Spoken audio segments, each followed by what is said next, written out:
कंधार तालुका करमाळा येथे आज सर्व शेतकरी बांधव एकत्रित येऊन पत्रकार परिषद घेण्यात आली। पत्रकार परिषदेचा उद्देश होता की पंढरपूर तालुक्यातील कृषीराज गुळ पावडर कारखान्याने या करमाळा तालुक्यातील सातोली, कविटगाव, पांगरे, वांगी आणि कंदर या मिलं अद्यापपर्यंत जवळजवळ 34 महिने झालं त्यांना मिळालेले नाहीत। या बाबतीत गेल्या महिन्यापासून आम्ही जिल्हाधिकारी कार्यालयात कृषीराज गुळ फॅक्टरीच्या विरोधात सातत्यानं पाठपुरावा करत राहिलो आणि संबंधित चेअरमन यांनी जिल्हाधिकाऱ्यांना आम्ही 15 सप्टेंबर पर्यंत पैसे देऊ असं आश्वासन दिलेलं आहे। परंतु आमच्या कुठल्याही शेतकऱ्यांना असं वाटत नाही की ते पैसे 15 सप्टेंबर पर्यंत देतील।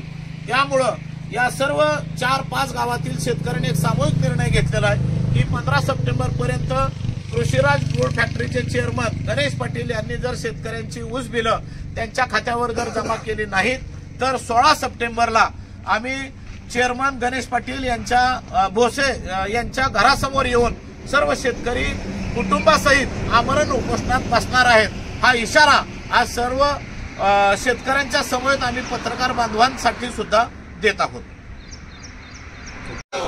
ऊस आमच्या हक्काचा,